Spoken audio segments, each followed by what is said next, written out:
Academy. So this is current economy. So రీసెంట్గా నీతి ఆయోగ్ ఒక ఇండెక్స్ని release చేస్తుంది. దాన్ని ఇండియా ఇన్నోవేటివ్ ఇండెక్స్ అంటారు. యాక్చువల్గా గ్లోబల్ ఇన్నోవేటివ్ ఇండెక్స్ కూడా ఉంటుంది. అంటే వరల్డ్లో ఏ కంట్రీ బిజినెస్ చేసుకోవటానికి ఇన్నోవేషన్లో టాప్ పొజిషన్లో ఉందో, అంటే తన ఎకనామికల్ పాలసీస్లో ఆర్థిక విధానాలని చాలా మెరుగుపరుచుకొని గ్లోబల్ ఇన్వెస్ట్మెంట్ని అట్రాక్ట్ చేస్తూ, ఎఫ్డిఐని అట్రాక్ట్ చేస్తూ ఎకనామీ పరంగా ఎంత డెవలప్ అవుతుంది, ఇన్నోవేషన్ పరంగా ఎంత డెవలప్ అవుతుంది అనే దాని మీద బేస్ చేసుకొని గ్లోబల్ ఇన్నోవేటివ్ ఇండెక్స్ అనేది రిలీజ్ చేయడం జరుగుతుంది. సో ఈ ఇండెక్సెస్కి క్రైటీరియాస్ చాలా ఉంటాయి. అంటే వాళ్ళు ఏ క్రైటీరియాస్ తీసుకుంటారు, దేని మీద బేస్ చేసుకొని స్కోర్ ఇచ్చి ర్యాంకింగ్స్ ఇస్తారు అనేది డిఫరెంట్ ఉన్నప్పటికీ కూడా నీతి ఆయోగ్ ఎవ్రీ ఇయర్ మనకు ఒక ఇండెక్స్ని రిలీజ్ చేస్తుంది 2019 దగ్గర నుంచి. దాన్ని నీతి ఆయోగ్ ఇండియా ఇన్నోవేటివ్ ఇండెక్స్ అంటారు. అంటే III. సో నీతి ఆయోగ్ ఇండియా ఇన్నోవేటివ్ ఇండెక్స్ 2020ని 2021కు గాను రిలీజ్ చేసింది. 2021లో రిలీజ్ చేసిందంటే ప్రీవియస్ ఇయర్ డేటా మొత్తాన్ని సరిచూసుకొని ఏ స్టేట్ పెర్ఫార్మెన్స్ బాగుండింది, ఏ యూటీ పెర్ఫార్మెన్స్ బాగుండింది, ఏ సిటీ పెర్ఫార్మెన్స్ బాగుండింది, ఏ major state and minor state performance బాగుండింది అనే ఇండెక్స్ని రిలీజ్ చేస్తుంటారు. ఈ ఇండియా ఇన్నోవేటివ్ ఇండెక్స్ యొక్క రిలీజ్ చేసేది నీతి ఆయోగ్. దాని యొక్క ముఖ్య ఉద్దేశం ఏంటంటే, నీతి ఆయోగ్ గురించి మనం చాలా డీటెయిల్గా ఎకానమీలో మాట్లాడాం. నీతి ఆయోగ్ అనేది ప్లానింగ్ కమిషన్ని రీప్లేస్ చేస్తూ వచ్చినటువంటి ఒక లాంగ్ టర్మ్ పర్స్పెక్టివ్ ప్లానే నీతి ఆయోగ్ చేస్తుంది. ప్లానింగ్ కమిషన్ అనేది 5 year ప్లాన్ అయితే నీతి ఆయోగ్ అనేది 15 year పర్స్పెక్టివ్ ప్లాన్ అనమాట. సో 15 సంవత్సరాలకు ప్లాన్ చేస్తుంది. 2017 April 1 నుంచి 2032 March 31 వరకు నీతి ఆయోగ్ యొక్క 15 year ప్లాన్ కంటిన్యూ అవుతూ ఉంటుందన్నమాట. ఈ 15 yearsలో ఇండియా యొక్క ఎకనామికల్ పాలసీస్ గురించి కానీ, ఇండియా యొక్క ఇన్నోవేటివ్ స్టేటస్ గురించి కానీ, ఇండియా యొక్క కోఆపరేటివ్ ఫెడరలిజం స్ట్రక్చర్ని డెవలప్ చేయడానికి కానీ, ఇండియా యొక్క ఎకనామికల్ ప్లానింగ్ని ఫర్దర్ ముందుకు తీసుకెళ్ళడానికి, దాంతోపాటు నీతి ఆయోగ్ ఏర్పడటానికి గల ముఖ్యమైన కారణమే ఇది. ప్లానింగ్ కమిషన్ అయినా, నీతి ఆయోగ్ అయినా, ఏ ప్లానింగ్ బాడీ యొక్క ముఖ్య ఉద్దేశమైనా కానీ పవర్టీ ఎలివేషన్, పేదరిక నిర్మూలనే ధ్యేయంగా ఈ నీతి ఆయోగ్ కానీ, ప్లానింగ్ కమిషన్ కానీ పనిచేస్తుంది, నీతి ఆయోగ్ పనిచేస్తుంది. ఎనీవే, ఇక్కడ మనం నీతి ఆయోగ్ అనేది స్కోప్ని మనం అర్థం చేసుకుంటే ఆల్రౌండ్ డెవలప్మెంట్ ఆఫ్ ఇండియాకి పనిచేస్తుంది. థింక్ ట్యాంక్గా వర్క్ చేస్తుంది. ఓన్లీ ఎకనామికల్ పాలసీసే కాదు, ఇండియా డెవలప్ అవడానికి కావాల్సిన ఎకనామికల్గా కాకుండా సైన్స్ అండ్ టెక్నాలజీ పరంగా కూడా చాలా నీతి ఆయోగ్ ముందు చాలా విజన్తో ఉంటుంది. 2030 విజన్తో కూడా నీతి ఆయోగ్ పనిచేస్తూ ఉంటుందన్నమాట. సో ఫ్యూచర్ విజన్తో నీతి ఆయోగ్ ముందుకు వెళ్తూ ఉంటుంది. అయితే నీతి ఆయోగ్ మనం తీసుకుంటే రీసెంట్గా ఆర్టిఫిషియల్ ఇంటెలిజెన్స్ మీద కాన్సన్ట్రేషన్ చేసి ఆర్టిఫిషియల్ ఇంటెలిజెన్స్ని డెవలప్ చేయడానికి తన అడ్వైజెస్ని గవర్నమెంట్ ఆఫ్ ఇండియాకి ఇవ్వటం కానీ, జస్ట్ నీతి ఆయోగ్ అనేది అడ్వైజరీ బాడీ, సలహా సంస్థ మాత్రమే. నాన్ కాన్స్టిట్యూషనల్, రాజ్యాంగ సంస్థ కాదు. నాన్ స్టాచ్యురీ, సో చట్టబద్ధత లేదు ఎటువంటి దీనికి. This is only extra constitutional or advisory in nature. సలహా సంస్థగా మాత్రమే నీతి ఆయోగ్ అనేది పనిచేస్తుంది. నీతి ఆయోగ్ ప్రజెంట్ చైర్మన్ వచ్చేసి ప్రైమ్ మినిస్టర్ ఆఫ్ ఇండియా అంటే నరేంద్ర మోడీ. నీతి ఆయోగ్ వైస్ చైర్మన్ వచ్చేసి ప్రజెంట్ రాజీవ్ కుమార్. సిఈఓ వచ్చేసి అమితాబ్ కాంత్. నీతి ఆయోగ్ స్ట్రక్చర్ గురించి ఆల్రెడీ మనం ఎకానమీ, స్టాండర్డ్ ఎకానమీ మాడ్యూల్స్లో చాలా డీటెయిల్గా మాట్లాడుకున్నాం. అయితే ఇక్కడ నా ముఖ్య ఉద్దేశం ఏంటంటే, నీతి Aayog is a think tank for government of India. అంటే థింక్ ట్యాంక్గా వర్క్ చేస్తుంది. సింపుల్.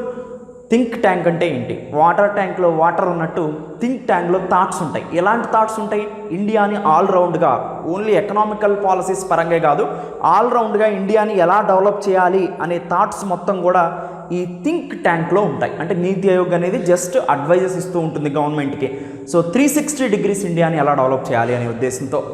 సో ఓన్లీ ఎకనామికల్ పాలసీసే కాకుండా రీసెంట్గా మనం చూస్తే ఆర్టిఫిషియల్ ఇంటెలిజెన్స్ మీద కానీ, బ్లాక్ చైన్ టెక్నాలజీలో కానీ, స్టేట్స్ మధ్యలో కోఆపరేటివ్ ఫెడరలిజం, సమైక్య భావన కానీ, కాంపిటేటివ్ ఫెడరలిజం, ఇది కాంపిటేటివ్ ఫెడరలిజానికి ఉదాహరణ. నీతి Aayog India innovative index 2020 release చేయడం అనేది కాంపిటేటివ్ ఫెడరలిజానికి ఎగ్జాంపుల్. ఫెడరలిజం అంటే సమైక్య భావన, అన్ని రాష్ట్రాలు కలిసి వెళ్తాయి. ఇప్పుడు రీసెంట్గా కొన్ని ఫార్ములాస్ని తీసుకొస్తే గవర్నమెంట్ రాష్ట్రాల యొక్క ఆమోదం అంతా ఎక్కువగా రాష్ట్రాలు ఆమోదించలేకపోయినాయి. కొన్ని స్టేట్స్ మాత్రమే ఆమోదించగలుగుతున్నాయి, అన్ని స్టేట్స్ ఆమోదించట్లేదు. మెజారిటీ స్టేట్స్ ఆమోదించకపోతే కేంద్రం యొక్క పాలసీస్కి, అది ఎకానమీ పాలసీస్ కానివ్వండి, అదర్ అడ్మినిస్ట్రేటివ్ పాలసీస్ కానివ్వండి, గుడ్ గవర్నెన్స్, కోఆపరేటివ్ ఫెడరలిజం అంటే ఏంటంటే సెంట్రల్ గవర్నమెంట్ తీసుకున్న నిర్ణయాలకి స్టేట్ గవర్నమెంట్స్ కూడా ఆమోదం తెలుపుతూ స్టేట్ గవర్నమెంట్స్ యొక్క కన్సర్న్స్ని కూడా దృష్టిలో పెట్టుకొని సెంట్రల్ గవర్నమెంట్ బిహేవియర్ చేస్తూ యాక్ట్స్ని కనుక పాస్ చేసుకుంటూ గుడ్ గవర్నెన్స్ చేసుకుంటూ వెళ్తే దాన్ని కోఆపరేటివ్ ఫెడరలిజం అంటారు. దాంతోపాటు కాంపిటేటివ్ ఫెడరలిజం కూడా నీతి ఆయోగ్ యొక్క ముఖ్యమైనటువంటి ఎయిమ్ అనమాట. మేజర్ ఎయిమ్ ఏంటంటే నీతి ఆయోగ్కి competitive federalism, cooperative federalism. Cooperative federalism అంటే సింపుల్గా జిఎస్టీ అనేది కోఆపరేటివ్ ఫెడరలిజం. ఎందుకంటే half of the states ratify చేసినాయి, సెంట్రల్ గవర్నమెంట్ పార్లమెంట్ రాటిఫై చేసింది. సో కానీ ఫార్ములాస్ అనేది ఓన్లీ సెంట్రల్ గవర్నమెంట్ మాత్రమే ఎటువంటి స్టాండింగ్ కమిటీ లేకపోకుండా స్పీడ్గా తీసుకుని రావటం, రాజ్యసభలో వాయిస్ ఓటుతో దీన్ని పాస్ చేయటం. సో స్టేట్స్కి అంతగా నచ్చలేదు. అంటే స్టేట్స్ని కలుపుకొని వెళ్తే కోఆపరేటివ్ ఫెడరలిజం, స్టేట్స్ని కనుక కలుపుకోకుండా ఓన్లీ సెంట్రల్ గవర్నమెంట్ యూనియన్గా వెళ్తే, అంటే సింగులర్గా వెళ్తే దాన్ని ఫెడరలిజం కాకోకుండా యూనిటరీ వైపు నడుస్తున్నట్టు సెంట్రల్ గవర్నమెంట్. ఎప్పుడైనా కానీ ఏది మంచిది అంటే ఫెడరలిజం అనేది మంచిది. అన్ని రాష్ట్రాలని కలుపుకొని వెళ్తూ అన్ని రాష్ట్రాలు డెవలప్ చేస్తూ ఉంటేనే కన్ఫామ్గా సెంట్రల్ గవర్నమెంట్ కూడా డెవలప్ అవుతుంది. స్టేట్ గవర్నమెంట్స్కి ఏ ఏరియాలో వాళ్ళు ఫిట్గా ఉండాలి అనేది వాళ్ళ ఎకనామీ పాలసీస్ అనేది most important compare to central government. Central government economy policies కూడా మోస్ట్ ఇంపార్టెంట్. అంటే సింపుల్గా ఇక్కడ 2 terms, cooperative federalism, GST example. Cooperative ఫెడరలిజానికి ఎగ్జాంపుల్ కానిది ఏంటి, విరుద్ధంగా సెంట్రల్ గవర్నమెంట్ వెళ్ళిందంటే రీసెంట్గా తీసుకొచ్చిన ఫార్ములాస్. తర్వాత కాంపిటేటివ్ ఫెడరలిజం. కాంపిటేటివ్ ఫెడరలిజం అంటే ఏంటంటే ఫెడరలిజం అన్ని స్టేట్స్ కూడా కలిసి పనిచేయాలి యూనియన్తో. దాంతోపాటు అమాంగ్ ది స్టేట్స్ అంటే రాష్ట్రాల మధ్యలో రాష్ట్రాలు డెవలప్ అవుతూ ఒక రాష్ట్రం కాంపిటీషన్గా డెవలప్ అవ్వాలి. అంటే ఈజ్ ఆఫ్ డూయింగ్ బిజినెస్ తీసుకున్నారనుకోండి, తెలంగాణ ఆంధ్రప్రదేశ్ బాగా పోటీ పడతా ఉంటాయి. యాక్చువల్గా ఈజ్ ఆఫ్ డూయింగ్ బిజినెస్ సులభతర వాణిజ్య సూచిక అనేది వరల్డ్ బ్యాంక్ రిలీజ్ చేస్తుంది. సెంట్రల్ గవర్నమెంట్ అంటే అన్ని ఏ కంట్రీకి మధ్యలో ఎంత ర్యాంక్ వచ్చిందో రిలీజ్ చేస్తుంది. స్పెసిఫిక్ కంట్రీలో కూడా ఆ స్టేట్స్ మధ్యలో కూడా రిలీజ్ చేస్తుంది అనమాట. అలా రిలీజ్ చేసినప్పుడు తెలంగాణ ఆంధ్రప్రదేశ్ అనేది ఫస్ట్లో ఉన్నాయి. ఎందుకంటే ఒక బిజినెస్ని స్టార్ట్ చేయడానికి కావాల్సిన ఎన్వైరన్మెంట్ని తెలంగాణ ఆంధ్రప్రదేశ్ చాలా సాఫ్ట్గా ఇస్తున్నాయి. 21 days విండో పాలసీ ఇస్తుంది ఆంధ్రప్రదేశ్ గవర్నమెంట్. అంటే బిజినెస్ని మీరు స్టార్ట్ చేయాలంటే ఎటువంటి రెడ్ టేపిజం లేకోకుండా, ఎటువంటి అడ్డంకులు లేకోకుండా, కరప్షన్ ఏమీ లేకోకుండా ఈజీగా మీరు బిజినెస్ స్టార్ట్ చేయాలంటే ఇండియాలో తెలంగాణలోను లేదా ఆంధ్రప్రదేశ్లోను ఈజీగా స్టార్ట్ చేసుకోవడానికి అవకాశం ఉందని ఈజ్ ఆఫ్ డూయింగ్ బిజినెస్ చెప్తుంది. ఇది కాంపిటీషన్ అంటే స్టేట్స్ మధ్యలో కాంపిటీషన్ అంటే ఇది కాంపిటేటివ్ ఫెడరలిజం అంటే కాంపిటీషన్, అందరూ స్టేట్స్ డెవలప్ అవుతూ సెంట్రల్ గవర్నమెంట్ డెవలప్ అయినట్టు ఆటోమేటిక్గా. సో స్టేట్స్ అన్నీ కాంపిటీషన్తో సమైక్య భావంతో అభివృద్ధి చెందటమే సో కాంపిటేటివ్ ఫెడరలిజం. అలా కాంపిటేటివ్ ఫెడరలిజం, కోఆపరేటివ్ ఫెడరలిజం, తర్వాత పోవర్టీ ఎలివేషను, వీటన్నిటి గురించి థింక్ ట్యాంక్గా సెంట్రల్ గవర్నమెంట్ వర్క్ చేసేదే నీతి ఆయోగ్గా చెప్పుకోవచ్చు. అయితే నీతి ఆయోగ్ ఇండియా ఇన్నోవేటివ్ ఇండెక్స్ని ఎందుకు రిలీజ్ చేస్తుందో మనకి ఇప్పుడు దాదాపుగా అర్థమైంది. కాంపిటేటివ్ ఫెడరలిజాన్ని అంటే రాష్ట్రాల మధ్యలోనే కాంపిటీషన్ తీసుకొచ్చి ఈ రాష్ట్రాలన్నీ ఒకదాంతో ఒకటి హైగా డెవలప్ అయ్యేలాగా చేయటమే నీతి ఆయోగ్ ఇండియా ఇన్నోవేషన్ ఇండెక్స్ యొక్క ముఖ్య ఉద్దేశంగా చెప్పుకోవచ్చు. 2021లో రిలీజ్ చేసింది 2020 ఇన్నోవేషన్ ఇండెక్స్. అందుకనే నీతి ఆయోగ్ ఇండియా ఇన్నోవేటివ్ ఇండెక్స్ 2020 గురించి మాట్లాడటం జరుగుతుంది. అయితే కర్ణాటక ఈ ఇండియా ఇన్నోవేటివ్ ఇండెక్స్లో ఫస్ట్ ర్యాంక్ని సాధించింది. కర్ణాటక అనేది సెకండ్ టైం అంటే 2020లో రిలీజ్ చేసినటువంటి 19 ఇండెక్స్లోను, 21లో రిలీజ్ చేసిన 2020 ఇండెక్స్లోనూ కర్ణాటక 2 సార్లు ఫస్ట్ ప్లేస్ని కైవసం చేసుకుంది. దాదాపుగా ఈ కాంపిటేటివ్ ఫెడరలిజం అంటే ఇన్నోవేషన్లో బిజినెస్ని స్టార్ట్ చేయటానికి ఇచ్చే ఆపర్చునిటీస్లోను, దాంతోపాటు అక్కడ హ్యూమన్ క్యాపిటల్ అంటే మానవ వనరుల అభివృద్ధిలోను దాదాపుగా సదరన్ ఇండియన్ స్టేట్స్, దాంతోపాటు వెస్ట్రన్ స్టేట్స్ సో ఎక్కువగా ముందు వరుసలో ఉన్నాయని చెప్పుకోవచ్చు. ఎనీవే, అసలు ఈ ఇండియా ఇన్నోవేటివ్ ఇండెక్స్ 2020 నీతి ఆయోగ్ రిలీజ్ చేసేటప్పుడు ఏ క్రైటీరియాస్ని తీసుకుంటుంది? ఫస్ట్ అంటే ఏ ఎన్వైరన్మెంట్ని ఆ స్టేట్స్ని క్రియేట్ చేసినాయి, ఆ స్టేట్స్ ఎంతవరకు ఈ క్రైటీరియాస్ని క్రియేట్ చేయగలిగినాయి. ఇవే కావు, వీటితో పాటు చాలా ఉంటాయి, కానీ ఇవి మేజర్ అనమాట. Is in registering new business. కొత్త వ్యాపారాన్ని మొదలుపెట్టడానికి ఎటువంటి చర్యలు ఆ రాష్ట్రం తీసుకుంటుంది. ఇప్పుడు చూడండి, ఆంధ్రప్రదేశ్ పాలసీస్ బాగుండబట్టే కియా మోటార్స్ అనంతపురం ప్లాట్లో వచ్చింది. తర్వాత Andhra Pradesh ease of doing policies బాగుండబట్టే సో షామీ మొబైల్స్ చైనాకు సంబంధించింది సో శ్రీ సిటీలో డెవలప్ అవడం జరిగింది. సో ఇలా అదర్ ఫారెన్ కంపెనీస్ ఎక్కువగా అట్రాక్టివ్గా బిజినెస్ని స్టార్ట్ చేస్తున్నాయి అంటే ఆ స్టేట్లో ఈజ్ ఆఫ్ డూయింగ్ బిజినెస్ అనేది ఎక్కువగా ఉన్నట్టు. సో అంటే కొత్త బిజినెస్ని స్టార్ట్ చేసుకోవడానికి ఆ స్టేట్ అవకాశాలు ఎక్కువ ఇస్తున్నట్టు. Second, is in applying for patents. Patent, so patent హక్కులు రిజిస్టర్ చేసుకోవడానికి కూడా ఆ స్టేట్ యొక్క కోఆపరేషన్ చాలా ఉందని అర్థం అనమాట. అంటే ఏదైనా ఒక ప్రోడక్ట్ని నేను తయారు చేస్తున్నానంటే అది నా యునిక్ ప్రోడక్ట్ అయితే ఆ ప్రోడక్ట్ని పేటెంట్ అప్లై చేసుకుంటాను. సపోజ్ ఇప్పుడు చూడండి, ఏదైనా pharmaceutical ingredient, suppose Bharat Biotech తెలంగాణలో ఉంది, ఇది కోవాక్సిన్ని డెవలప్ చేసింది. సో కోవాక్సిన్, కోవిషీల్డ్ అనేది AstraZeneca vaccine, Oxford university. Covaxin అనేది భారత్ బయోటెక్ కోవిడ్-19 డిసీజ్కి తయారు చేసినటువంటి వ్యాక్సిన్. సో ఈ కోవాక్సిన్ ఇప్పుడు తయారు చేస్తుంది కదా, భారత్ బయోటెక్ ఏం చేస్తుందంటే పేటెంట్కి అప్లై చేస్తుంది. అది state government and central government హెల్ప్తో పేటెంట్ని అప్లై చేసినప్పుడు వరల్డ్ ట్రేడ్ ఆర్గనైజేషన్ అనేది ట్రిప్స్ రూల్స్ని బేస్ చేసుకొని trade related intellectual property rights అనే ఆర్గనైజేషన్ మనకి పేటెంట్స్ని ఇస్తుంది. దాదాపుగా కోవాక్సిన్ మీద సపోజ్ ఎగ్జాంపుల్గా చెప్తున్నాను, వీళ్ళు ఇన్నోవేట్ చేశారు కాబట్టి దీనికి 20 years పేటెంట్ రైట్ ఇచ్చారనుకోండి, అంటే వీళ్ళే సొంతగా మ్యానుఫ్యాక్చరింగ్ చేసుకొని అమ్ముకోవడానికి అవకాశం ఇస్తున్నారు, ఎందుకంటే వీళ్ళు ఇన్నోవేటివ్గా ముందుకు వచ్చారు కాబట్టి. సో ఇలా పేటెంట్ని అప్లై చేసుకోవడానికి అవకాశం కల్పించే రాష్ట్రాలు ఏవి ముందున్నాయి. దాంతోపాటు క్వాలిటీ ఆఫ్ హ్యూమన్ క్యాపిటల్, మానవ వనరుల అభివృద్ధి, నైపుణ్యత, నాణ్యత ఎక్కడ ఏ స్టేట్లో ఎక్కువగా ఉంది అంటే సపోజ్ చూడండి, సదర్న్ ఇండియన్ స్టేట్స్లో ఎక్కువగా వెల్ ఎడ్యుకేటెడ్ ఉంటారు. సో ఈ వెల్ ఎడ్యుకేటెడ్ హై లిటరసీ వల్ల నార్దర్న్ ఇండియన్ స్టేట్లో బీమారు స్టేట్స్ ఉంటాయి, అంటే బీహార్ కానీ, మధ్యప్రదేశ్ కానీ, రాజస్థాన్ కానీ, జార్ఖండ్ కానీ, ఛత్తీస్గఢ్ కానీ, వీటిని బీమారు స్టేట్స్ అంటారు. ఉత్తరప్రదేశ్ కానీ, ఇవి హైలీ డెవలప్డ్ స్టేట్స్ కాదు, ఎక్కువ పాపులేషన్ ఉంటాయి. దానివల్ల హ్యూమన్ క్యాపిటల్ అనేది స్కిల్డ్ లేబర్ ఉండడు. సో దాంతో సదర్న్ ఇండియన్ స్టేట్ ఈ ఇండెక్స్లో ముందుంటానికి గల మేజర్ రీజన్ ఏంటంటే so human capital, quality of human capital, మానవ వనరుల యొక్క నాణ్యత ఎక్కువగా ఉంటుంది. సో ఎందుకంటే well educated people, skilled labour ఉంటారు, దానివల్ల సదర్న్ స్టేట్స్ అనేది ఈ ఇండెక్స్లో ముందున్నాయి. ఇన్వెస్ట్మెంట్ ఫ్లోస్ ఆల్రెడీ మాట్లాడుకున్నాం, పెట్టుబడులు ఎక్కువగా సదర్న్ స్టేట్స్కి, ఇన్నోవేషన్గా ఉన్నటువంటి స్టేట్స్కి, ఏ స్టేట్స్కి పెట్టుబడులు ఎక్కువగా వస్తున్నాయో ఆ స్టేట్ని ఈ ఇండెక్స్లో ప్రైమరీగా తీసుకోవడం జరుగుతుంది టాప్ పొజిషన్లో.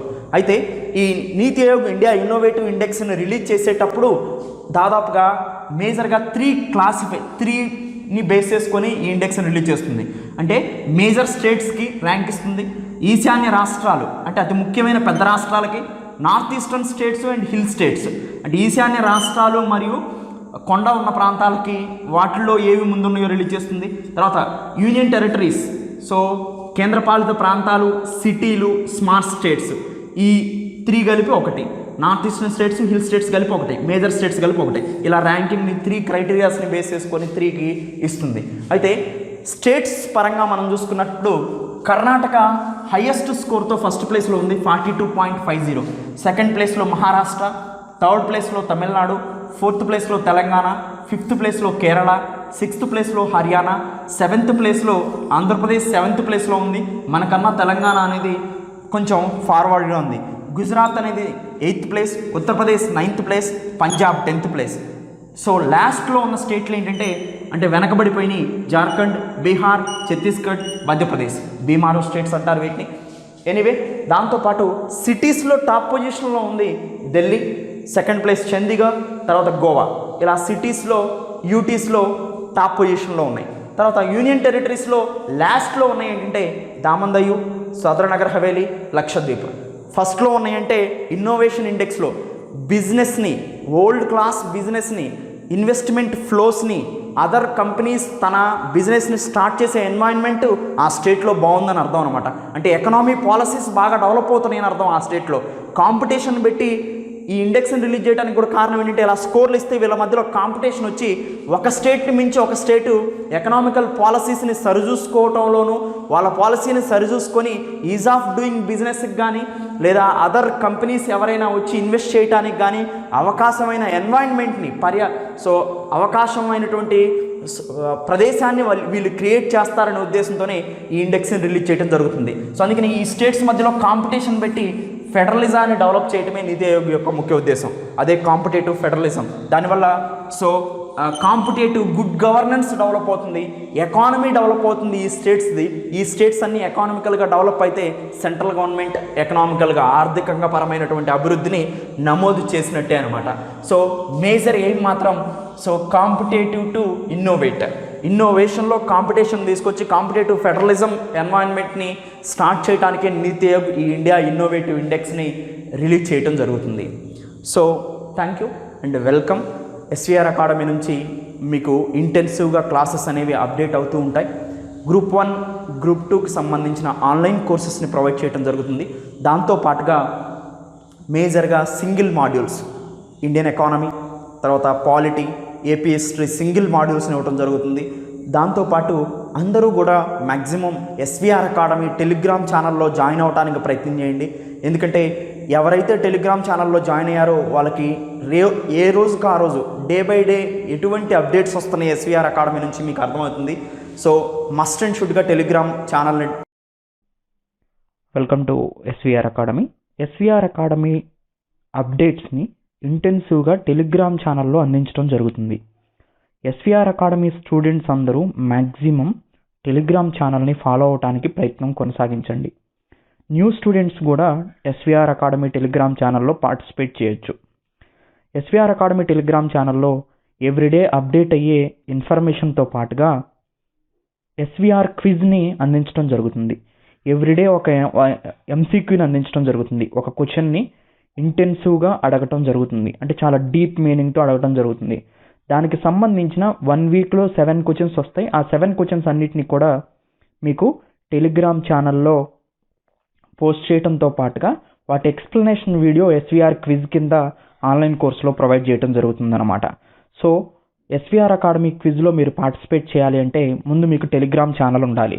దానికోసం మీరు సింపుల్గా ప్లేస్టోర్లోకి వెళ్ళి టెలిగ్రామ్ ఛానల్ని డౌన్లోడ్ చేసుకోవాలి. ఫస్ట్ సపోజ్ మీరు ప్లేస్టోర్లోకి వెళ్ళారనుకోండి, ప్లేస్టోర్లోకి వెళ్ళారు, ఇక్కడ టెలిగ్రామ్ ఛానల్ని డౌన్లోడ్ చేసుకోండి. టెలిగ్రామ్ బటన్ నేను ప్రెస్ చేశాను. ఓకే, ఇప్పుడు నా టెలిగ్రామ్ అకౌంట్ ఓపెన్ అయింది సింపుల్గా చెప్పాలంటే. సో IAS.world కూడా నేను మేనేజ్ చేసేది. సో ఇది పక్కన పెడితే ఇప్పుడు నేను టెలిగ్రామ్ యాప్ని ఇన్స్టాల్ చేసుకున్నాను, నా అకౌంట్ క్రియేట్ చేసుకున్నాను కాబట్టి నాకు డైరెక్ట్గా ఓపెన్ అయింది. ఓపెన్ అయిన తర్వాత మీరు ఎస్వీఆర్ అకాడమీలో లాగిన్ అవ్వాలి. అంటే ఏం చేయాలి, ఇప్పుడు సపోజ్ చూడండి, సింపుల్గా @SVR Academy 6 ఇలా ప్రెస్ చేస్తే మీకు డైరెక్ట్గా ఎస్వీఆర్ అకాడమీ కనిపిస్తుంది. ఇలా ప్రెస్ చేసిన తర్వాత ఇక్కడ జాయిన్ అని ఉంది కదా, జాయిన్ అవ్వండి. ఇప్పుడు సింపుల్గా మీరు ఎస్వీఆర్ అకాడమీ టెలిగ్రామ్ ఛానల్ అనేది మీకు కనిపిస్తుంది. ఇక్కడ చూడండి, ఈరోజు క్వశ్చన్ అడిగాను నేను, which committee recommends the national common mobility card అని. సో ఇలా క్విజ్లో మీరు పార్టిసిపేట్ చేయొచ్చు. సో ఆన్సర్ని మీరు ఇక్కడే చెక్ చేసుకోవచ్చు. సో ఆన్సర్ మీకు గ్రీన్ మార్క్లో వస్తుంది. దీనికి సంబంధించినటువంటి ఇన్ఫర్మేషన్ కూడా మీరు పైన చూడండి, ఈ బల్బ్ మార్క్ని ప్రెస్ చేస్తే ఇలా ఇన్ఫర్మేషన్ వస్తుంది అనమాట. అలా చూడండి ఈరోజు ఏం అప్డేట్ అయినాయి అన్ని డీటెయిల్స్ కూడా మీకు ఈ టెలిగ్రామ్ ఛానల్లో ప్రొవైడ్ చేయడం జరుగుతుంది. సో ఎవ్రీ డేట్ సపోజ్ చూడండి, ఇక్కడ 3rd మనకి అప్డేట్ ఏమైనాయి. So international relations 22 module, science and technology 50 module ఇలా అయింది కదా, సింపుల్ అనమాట. సో ఇలా అప్డేట్స్ వస్తూ ఉంటాయి. లేదా మీరు సింపుల్గా ఎస్వీఆర్ అకాడమీ అని ప్రెస్ చేసినా కానీ మీకు అదే కనిపిస్తుంది. ఇది ఓపెన్ అవుతుంది, కింద జాయిన్ అని ఉంటుంది, జాయిన్ అని ప్రెస్ చేసేయండి. సో ఇది ఎస్వీఆర్ అకాడమీ టెలిగ్రామ్ ఛానల్ని జాయిన్ అయ్యే విధానం. Thank you for subscribing.